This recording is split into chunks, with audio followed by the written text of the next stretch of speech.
Welcome and thank you so much for being here. I am here today with Dr. Emily Williams. She is a clinical psychologist, and today we're going to be talking about all things emotional eating and feelings in fitness. So, hi, Emily. Uh, Thanks for having me. Thanks for being here.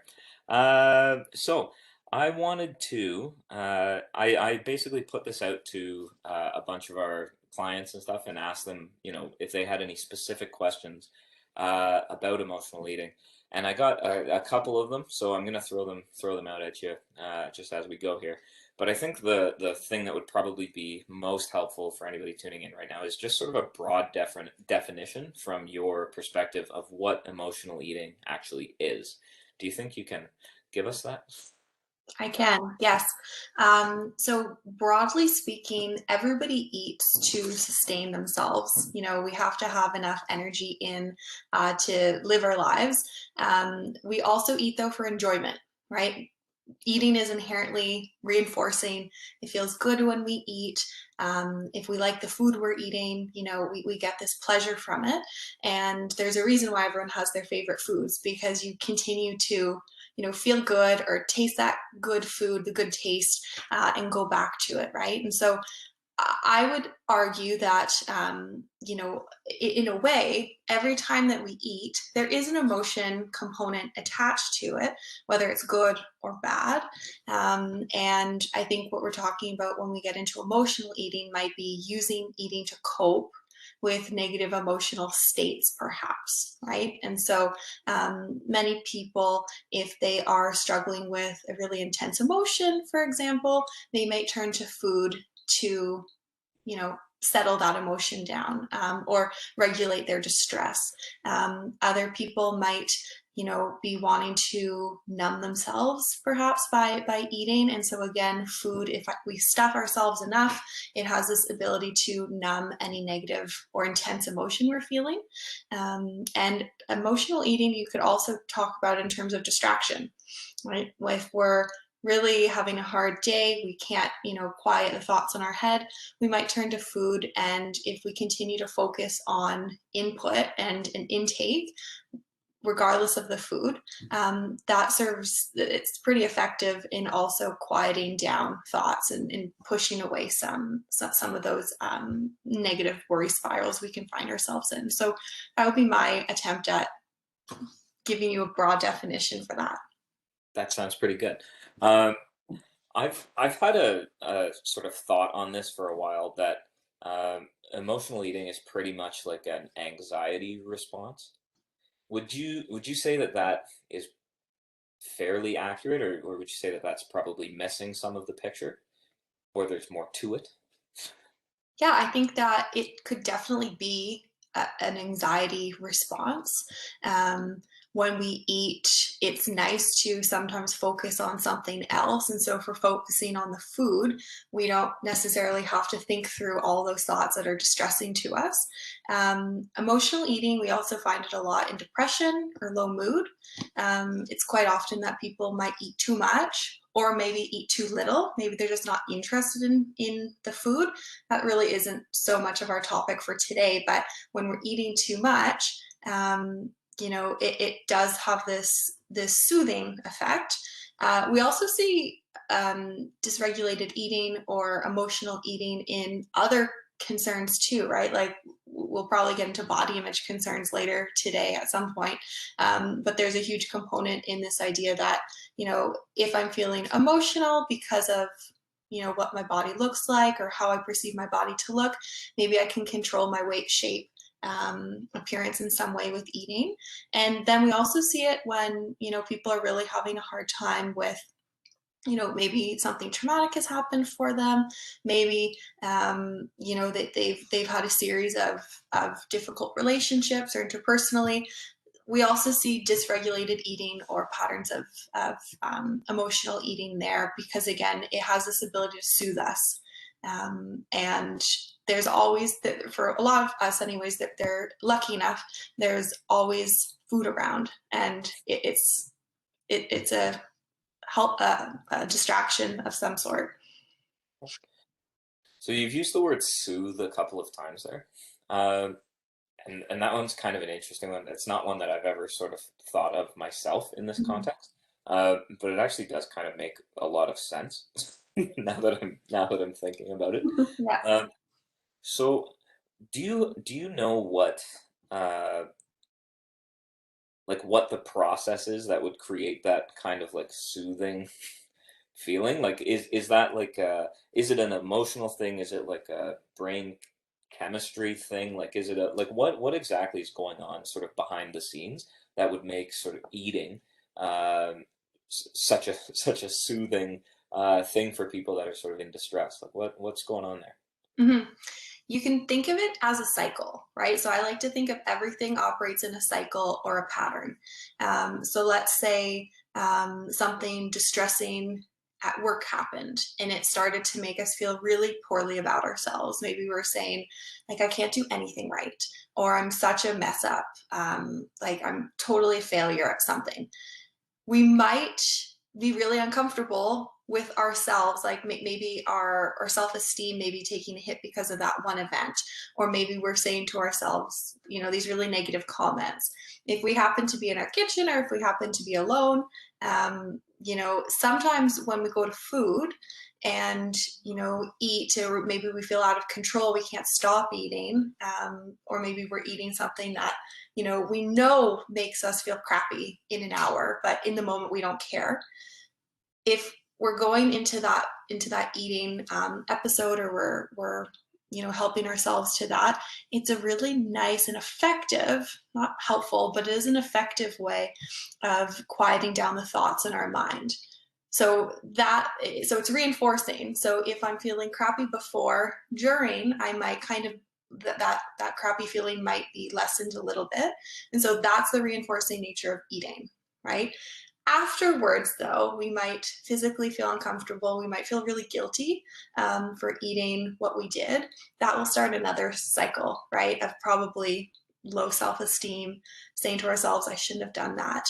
And that cycle tends to repeat, though. So a trigger happens, we feel badly or anxious or upset.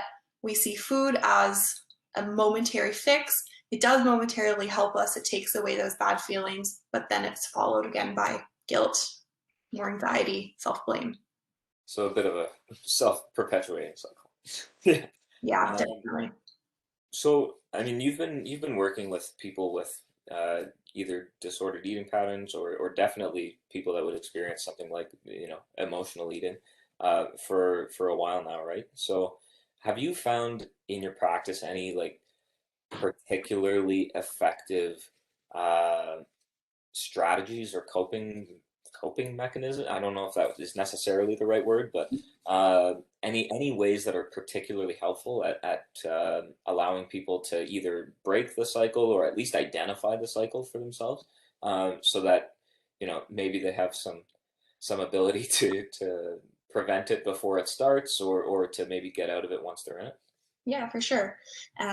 So there's a lot of different strategies that people can try, and a lot of strategies that people find to be helpful. It really depends on the person, right? And so if anyone has worked with a therapist of any sort in the past, they'll have likely heard of, we're trying to set you up with a variety of tools in your toolkit so that you can use them in a situation and apply them. So some of them might include first, identifying some of the patterns of emotional eating. And so you might find that you are more likely to emotionally eat, or maybe overeat, or maybe some people might call it a binge eat. Binge, by the way, is like feeling this uncontrollable sense of eating when you're eating a much larger amount of food in a discrete period of time compared to what someone else might eat, right? Um, and so if somebody is noticing that they tend to overeat or binge eat late at night when they're by themselves, that could be a trigger, or that could be a cue for them to watch out for. Some people might notice that when I get really emotionally upset, when I feel very distressed, my tendency is to be alone, to isolate myself. Again, we see overeating or emotional eating much more when people are alone because they tend to be embarrassed by it. So a strategy there might be, if I feel crappy, I know that I need to get myself with somebody else. or I need to call a friend. I need to bring in social support to kind of get me through this distressing moment. Um, if people are noticing certain patterns, if they notice that, okay, when I'm feeling distressed, maybe if I wait an hour and see if this distress level goes away, it's probably not going to be a likely or an effective strategy. So I have to get ahead of it. So maybe my first signs of distress are my heart's beating really fast, or maybe I'm like replaying that scene or that conversation I've had with somebody. Maybe somebody is feeling like a pit in their stomach. It's best to act on those early warning signs of anxiety or stress rather than let it build, right, and fester. That's when we kind of feel, more out of control, and that means probably that we're more likely to start overeating or emotional eating. So those are a few things. Other people might, work with a clinician or a therapist of some sort and, learn some techniques like how do I relax myself in the moment? How do I stay mindful and present? For a lot of people for emotional eating, they'll actually realize that I was completely absent-minded and not present focused at all during that eating episode. And so that might look like if I'm completely distracted or if I'm on the couch, not really watching Netflix and kind of scrolling on my phone and kind of, I don't know, talking to my partner. That's like the perfect storm for absent-mindedness. That might be my trigger to emotionally eat because I'm bored, or I might want to stimulate myself in some way. So if you're looking out for triggers, to identify them and then start with that would probably be a good starting point. Cool. So it's more of like a, I really hate this word, but like a mindfulness type of exercise, right? Where you're just trying to sort of notice what's going on and then identify it from there. Yeah. It's funny, yeah. Mindfulness, people have a lot of different reactions to it, right? If you sub out mindfulness and you just say, I just want to stay present, Yeah, it also works too. there you go. Good, good, good. Uh, cool. One of the, sorry, just coming back to this sort of start of the last answer. Yeah. You mentioned basically like having tools in your toolbox. So how do you go about deciding like what tools are going to be particularly effective for people? And is there a way that people can uh, sort of build some of these tools on their own? So, like, if somebody's watching this and they think, like, oh, yeah, that's all well and good, but I don't have any tools and I'm useless and I'm a piece of shit. And like, what do you think? Is there like an exercise or something that we can maybe give to the good two people that are probably going to watch this, that would maybe help them figure out how they can maybe start to identify these things or work through them on their own. Yeah, for sure. To two people maybe watching this, thank you very much. Maybe we'll have more of a crew or maybe an audience, but who knows? Hopefully it's helpful. Um, Maybe it'll be 200,000. Who knows? yeah, maybe. We're going to become so popular after this. Oh, so popular. I can feel it. um, but yeah, so there's definitely things that people can do to like start out. What most all therapists would probably recommend to start if you're just interested in figuring out, is this a problem or how is this interfering with my life, is they would get people to track, right? So if you're interested in even considering like, is this a problem in my life? If so, what areas are it affecting? You'd probably start by tracking. So you could grab a piece of paper, you could write, you could just keep track of, when am I emotionally eating? If you want to do that, you would be taking like time of day, what was happening before that emotional eating episode happened. That would be the most important part. Um, you know, how you felt during, how you felt after, that could give you some pretty important cues. So you might start to notice patterns if you're tracking it, right? Maybe I have a fight with my partner every day before I emotionally eat. Or maybe I go clothes shopping and I hate the look of how my body fits in certain clothes. And then that cues like an emotional eating episode, something like that. So I think tracking to look for themes would probably be the first stage. Um, you might also look at what areas of your life it's impacting, right? If it's really significantly distressing to you, it might be getting in the way of going to the gym or going to your doctors or, doing certain activities. Like if this was the summer, maybe we wouldn't be wearing shorts and a t-shirt. Maybe we wouldn't be going to like a cottage or something because we wouldn't want to put ourselves in a situation where our bodies were exposed or maybe our eating habits might be a bit off. And so to start tracking could be a good first step. Um, Also, just having, support from other people, like letting somebody in and sharing with someone, hey, I'm struggling with emotional eating. Is it okay if I call you? Or is it okay if I reach out? Or, finding distractions, if even if it's not a person, finding a distraction to change your focus in the moment to something else could also be helpful. And when we're talking about distractions, there's kind of two types of distractions that we could get into. One might be considered like a pleasurable distraction. So it's really anything that makes you feel good. A distraction in this sense is not, though, eating more cookies because that makes us feel good in the moment, because that's likely not to make us feel good afterwards. But something that just exists to make us feel good might be going for a walk, petting our dog, watching a funny video, calling someone. Other people might really get a sense of accomplishment from an achievement or mastery type of distraction activity. So that's anything that makes you feel like you've accomplished something. That can go a long way too, and it kind of boosts your mood in addition to distracting you. So those could be your starting tools in your tool belt. Cool. Cool. Cool. Um, Great. Great. Okay. Sweet. How how would you define a healthy relationship with food? It's a good question. Um, it's probably a difficult question to answer because people must have varied definitions of healthy and what is Yeah. health. Um, I think that oftentimes in various industries, health equates fitness, and maybe fitness equates to thinness. So that's not the direction I'm going to be taking my answer into. Um, I think health, when you think about that, um, health is really, in health and wellness, in the ways I think about it, are really the absence of sickness, right?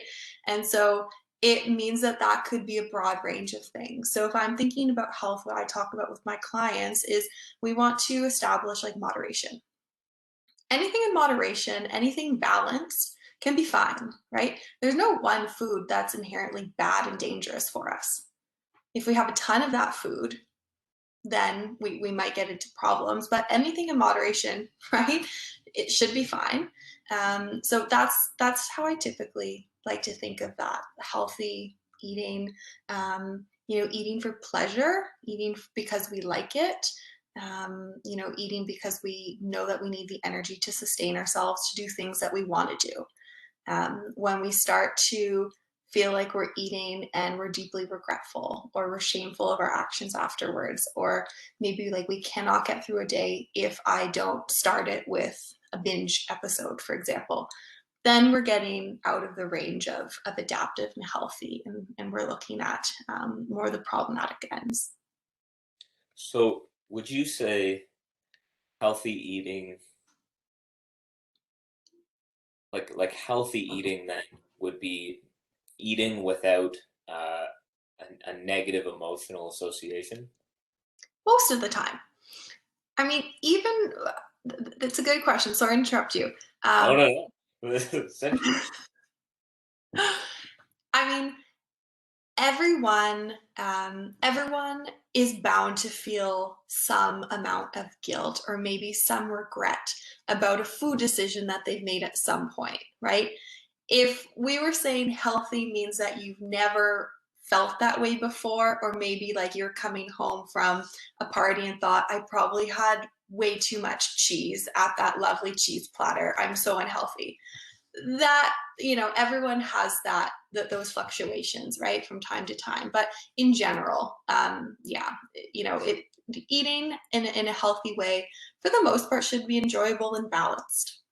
There's nothing wrong if you feel neutral too about eating in your food habits. We just don't want to see an overwhelming amount of negative emotion and feeling associated with it. Okay. So a healthy eating pattern, I guess, healthy eating would Moderate eating, maybe I should have said. well and that's kind of what it sounded like. It's like it sounds like what you're saying is healthy eating means that at least sometimes you actually have to feel guilt and shame as part of the full spectrum of eating, I guess. Because like yeah, it sort of sounds like that the guilt shame stuff is maybe telling you where the boundaries of your sliding scale of healthy eating is, Yeah. and that's sort of what it sounds like to me. I don't I'm making up words for you there, but No, no, I think that's fair to say. It's good to hear back what I'm saying out loud too, because I agree with what you're saying. So good strategy. a little therapy trick for you there. You can use that one. Thanks. Okay. So I had a client this morning actually ask me. So she would say she is living in a bigger body, and has experienced as a result of this a fair bit of like bias from the medical community, Mhm. where basically she any time that she has an issue that needs to involve a doctor for something, basically the focus in those interactions is on uh, essentially weight loss first. Like you come in for an ear infection and the doctor says you need to lose weight, Yeah. and so it's like, well, yeah, but my ear hurts a lot. Uh, so and this is sort of a loosely formed question. So, uh, but she basically said that like that in and of itself has been uh, something that's particularly triggering for these emotional eating episodes. Yeah. Do you have any strategies or suggestions or tips on how maybe these people that are occupying bigger bodies uh, could advocate for themselves more effectively in interactions with doctors, could uh, maybe just manage their sort of responses or sort of their emotions that come with feeling a little bit, I guess, not listened to in the medical realm. Yeah, sorry, that was a really like terrible question. Did you sort of understand what question I was asking there? Yeah, yeah, yeah. Okay, yeah, here you go. I'm gonna stop Okay. talking. I'll go in the direction you tell me if I'm off or not. Okay, Um, good. but yeah, what your client is describing is weight bias, right? It's any discrimination towards people living in larger bodies, and larger bodies or big bodies. And people now are reclaiming the word fat, right? A lot of my clients will say, "Yeah, I live in a fat body." Right? The medical community has a tendency and a history to pathologize fatness, right? So there's also lots of debate about like language. So fat, obese, large body, but that's a whole other issue that we could talk about later. Um, Bring it up now. Let's go whole tangent. other issue, We can full circle it. right? Yeah, but yeah, it's really sad to hear that everything comes back to body size, right? So like, yeah, it sucks that your ear hurts, but did you notice that you're living with a BMI of whatever, whatever? Might be something, a message that the clients hear. Um, So there's been a lot of research actually that looks at weight bias in the medical community. It's really common, which isn't actually a solution. Like I know that that's not a solution to your client to say, yeah, I'm sorry, and it's very common. So I hope that that would validate that this client isn't alone, but it doesn't make it any better.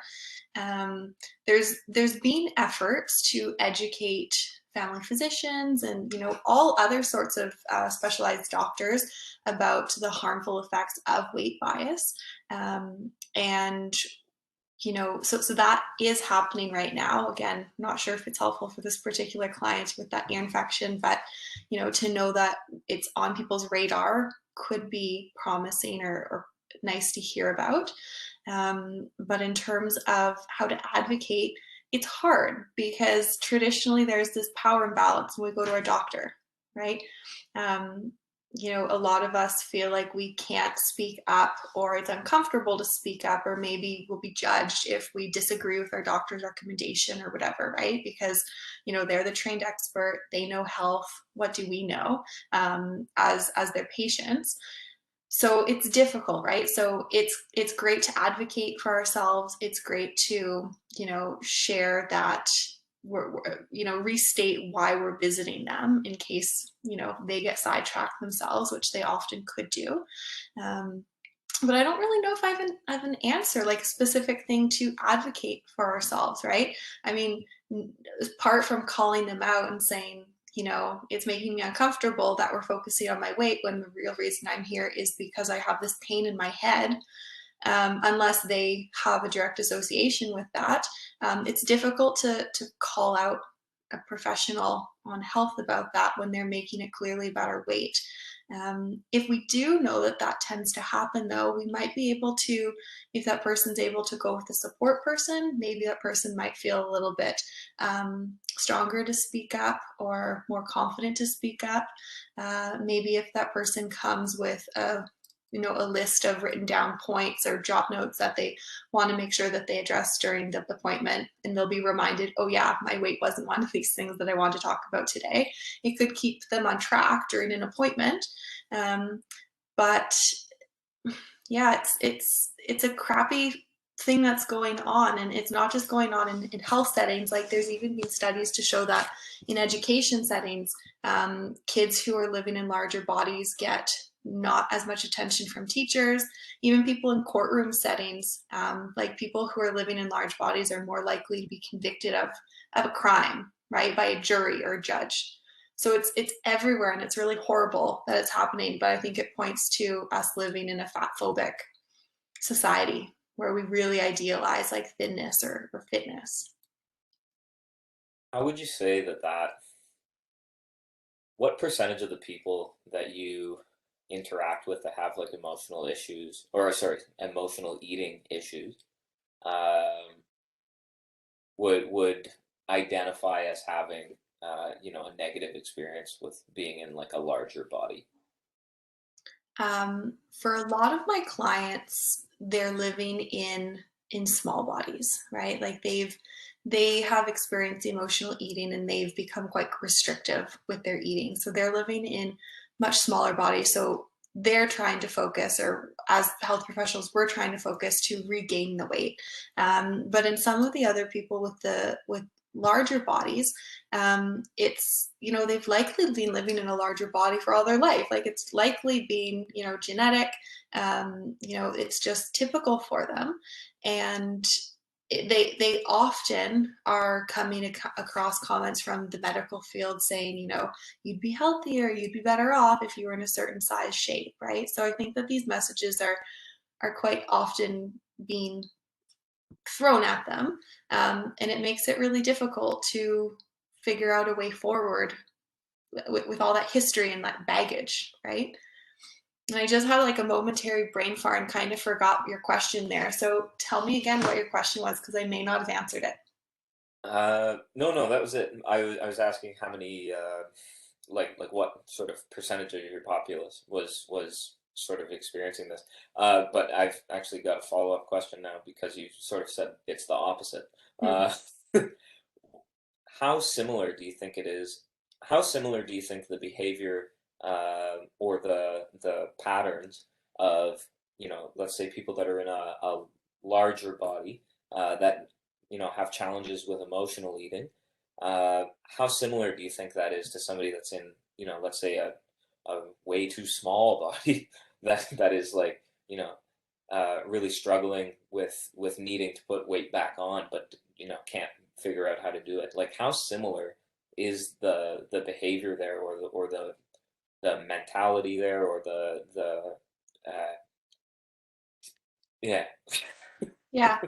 Um, So when I'm thinking about disordered eating or eating disorders, Yeah. we categorize different disorders, right, based on whether certain symptoms are present or not. And so we could, like, at one end of things, we could be talking about a diagnosis of anorexia nervosa, where the person's significantly underweight due to restrictive intake required for their size, shape, age, development. Um, they are incredibly fearful of gaining weight or becoming fat.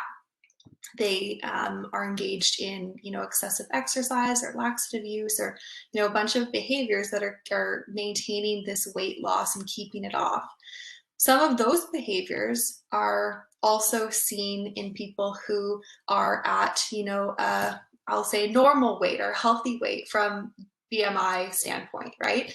And so maybe those same people are restricting what they eat, but maybe they're engaging in binge eating. So they're eating unquestionably large amounts of food in a discrete period of time, right?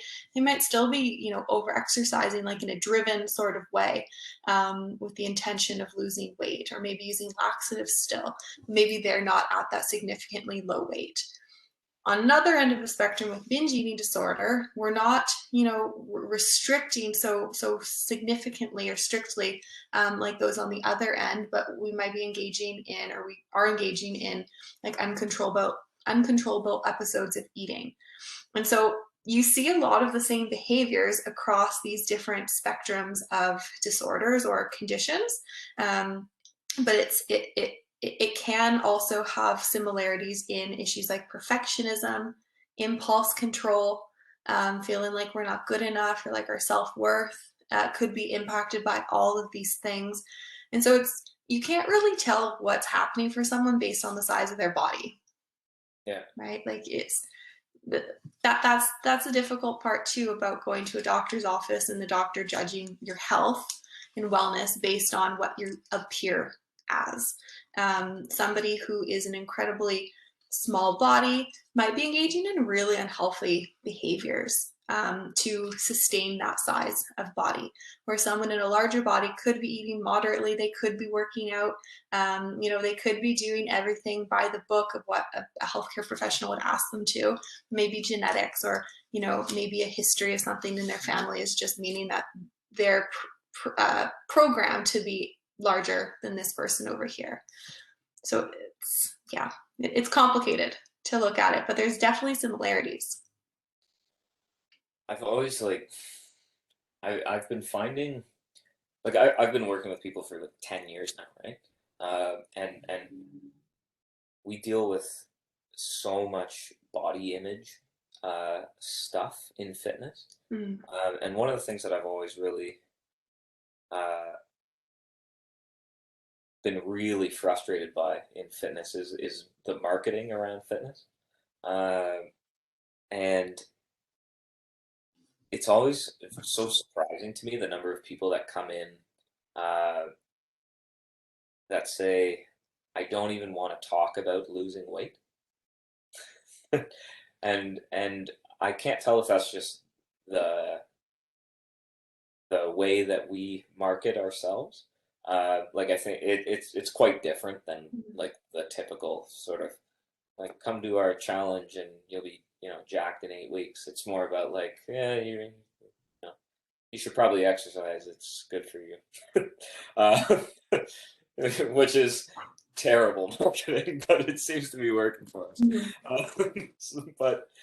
But yeah, I think we get a lot of people that don't feel particularly welcome at other gyms or in other places, um, and it's so crazy to me the number of people that come in and want to lose weight but eat like 1,000 calories a day Hmm. and can't lose weight.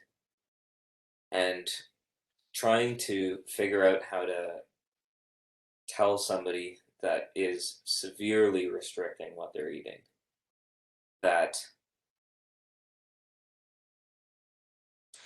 one, it's probably going to be a really big challenge to lose weight, not because you need to eat less, but because you actually probably need to eat 150% more. Yeah. Uh, I'm sorry, this is more just rambling now because I haven't actually figured out what I want to ask you. Uh, but, but uh, okay. How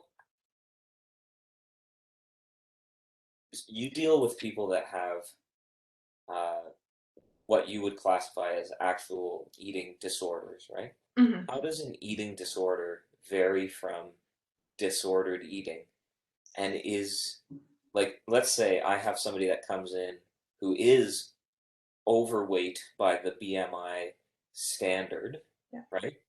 And has body fat to lose for sure if they could uh, like if everything was, working the way it was supposed to, right? They likely would actually lose some body fat if they put some muscle mass on and had more energy and whatever. Hmm. Uh,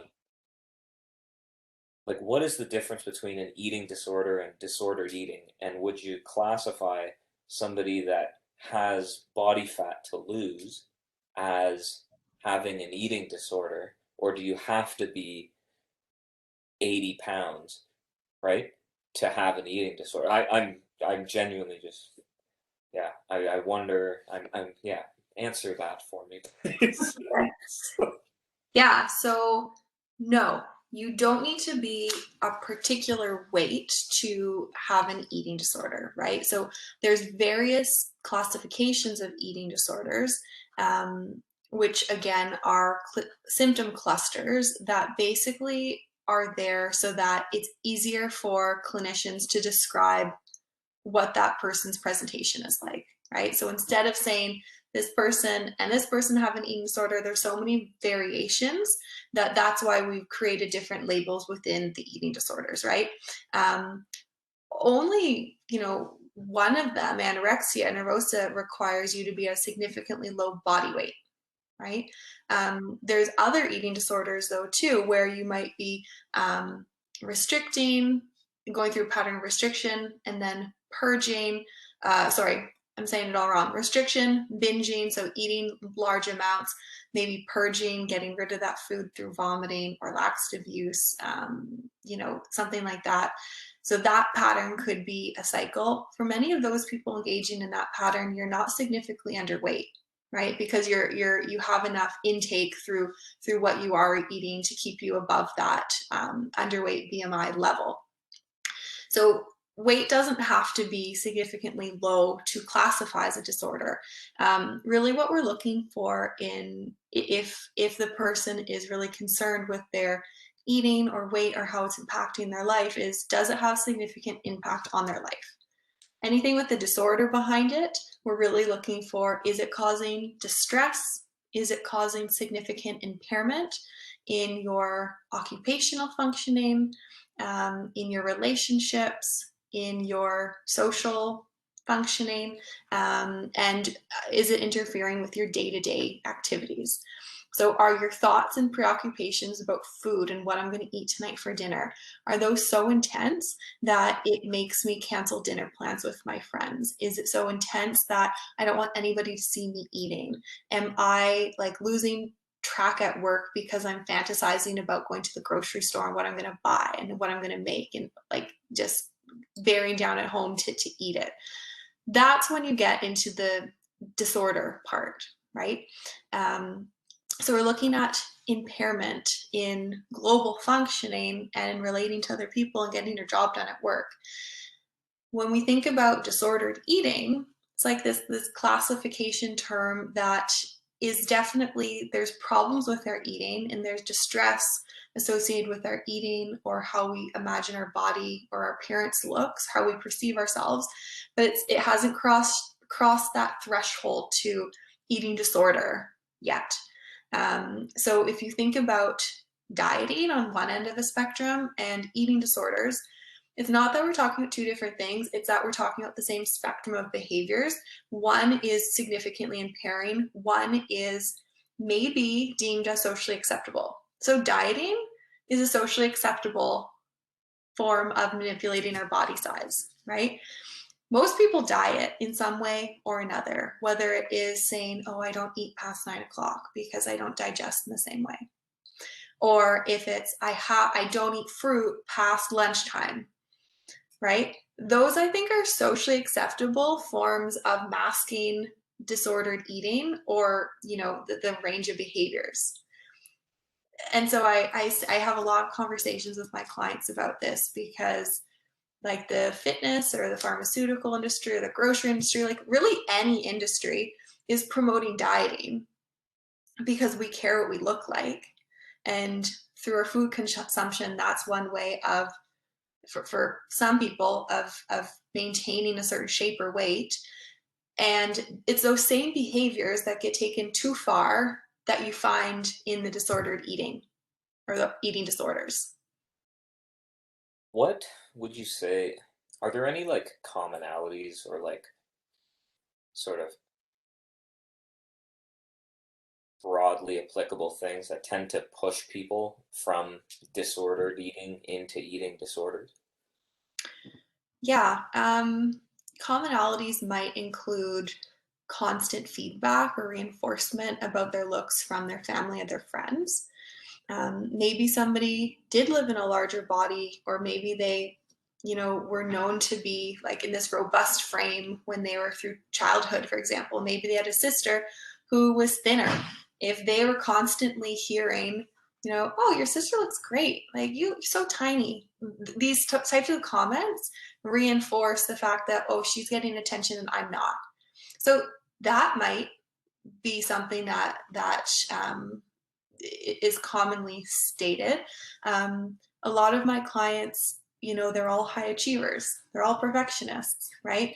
And again, in our society standards, people get reinforced and rewarded for good eating. And when we're small and petite, like that's the body ideal, right? Nobody is really rewarded for walking around and being a size 6 or a size 8 women's clothing.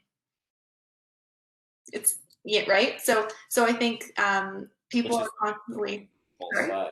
pardon That's me. it's pretty normal size, is it not? It's a completely normal size, but Okay. you don't see any models or fitness models or Instagram influencers who are really a size 6 or 8. Like you're seeing people who are really petite, in smaller sizes of clothes. So I never really hear any of my clients saying, I wish I could look like that person in the really healthy looking body. It's, it's all the other stuff that it's the other people who they're really wanting to be looking like. And so it could be family messages growing up. It could be, after you had the flu, if you've lost, if you couldn't keep anything down and you lost a few pounds over the weekend, people might not even know that they're reinforcing you, but if they're saying, oh, you look great, in your head you're like, oh, I feel horrible, I was just throwing up all weekend because I was so sick. But they can't see that, and so anything that gets reinforced you have to be careful of, because it could promote further dieting or further efforts at controlling weight loss.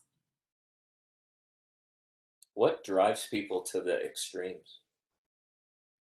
That's a great question. There's so many things that drive people. For a lot of people with eating disorders, if the eating disorder has been around for long enough, they're really entrenched by it. Like their life is really run by the eating disorder. And so it might not be so much anymore that they really feel like I need to lose any more weight. It might just be the eating disorder keeping them in that sick state. But for people who haven't been entrenched in it for so long, again, it could come down to perfectionism. It could come down to control. If I feel like I don't have any control over anything else in my life, I know I can control my eating. And I'm going to do my best effort at making my rules and sticking to my rules. So it could be control. It could also be a form of protection. So if somebody, was in a bad situation or was assaulted maybe before, maybe they might decide to restrict to make themselves even smaller. Like I'm less of a target now, for example. So it's a huge range of reasons and maintaining factors for disordered eating. All right, last question, I think. Um, how are you okay with not being perfect? Me personally or people at large? You personally. Oh, that's a good question to end off on. Well, nobody's perfect. So that's my mindset anyways. Nobody's perfect. Nobody can be good at everything, or else that would just be totally unfair. That person would just dominate everything if they're perfect at everything. But people are good at different things. And so I focus on my strengths and having a good sense of humor and being able to laugh at yourself and make light of things, make some of those things that you're not so great at a little easier to tolerate. And if you couldn't fathom that nobody's perfect at this moment, but you were feeling imperfect, what would you do?